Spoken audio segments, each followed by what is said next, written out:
स्वामी बाबा जी। बाबा जी, मेरा क्वेश्चन है कि आजकल बहुत सारे बच्चे डिप्रेशन में जा रहे हैं।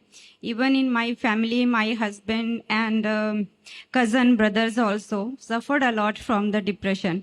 सो बाबा जी, ये क्या प्रीवियस कर्मा है कि उसको वो भुगतान है, या कुछ एनवायरनमेंट है, फैमिली प्रेशर? और बेटा, आप हैरान होंगी कि अब इंडिया दूसरे नंबर पे आ गया है डिप्रेशन में। We are number 2 in the world. अब देखो, पहले ना बड़े बड़े परिवार होते थे। अगर बच्चा अपनी माँ से डरता था, बाप से डरता था, कोई मासी थी, कोई बुआ थी, कोई अपना दादी दादा, कोई ना कोई होता था जिससे बात कर सकता था। और प्रॉब्लम कोई भी इतनी बड़ी नहीं होती, बड़ी उसको बड़ा हमारा मन बना देता है बेटा।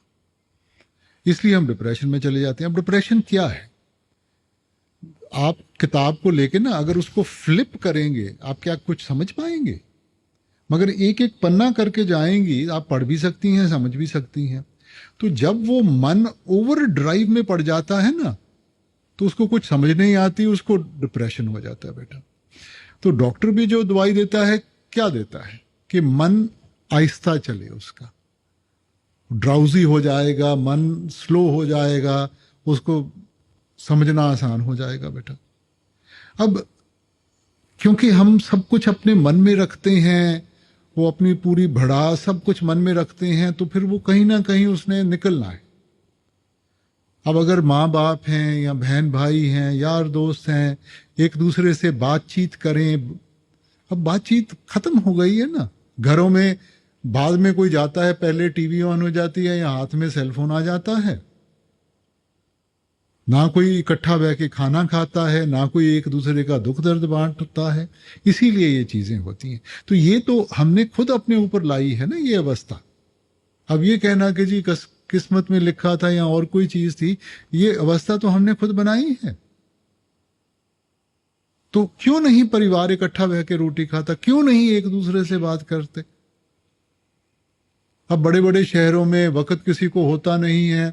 माँ बाप भी जब शाम को आते हैं, थके हो रहे आते हैं, रोटी खा के अपना मन की थकावट दूर करने के किसी ने टीवी लगा ली, किसी ने किताब पकड़ ली, बच्चा अपने कमरे में बैठा है, वो टीवी देख रहा है, आईपैड पे है।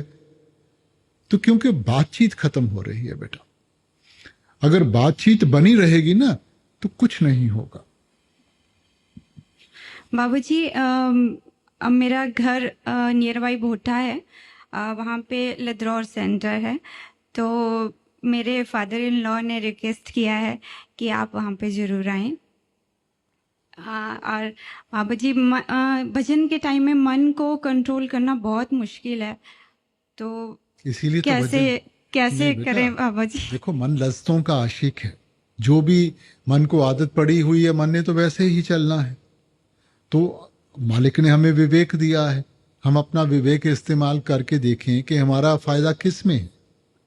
और अगर हम अपने मन को अंदर शब्द के साथ जोड़ेंगे, उसकी लज्जत आएगी अपने आप, ये सब चीजें फीकी पड़ जाएंगी। Thank you Baba ji.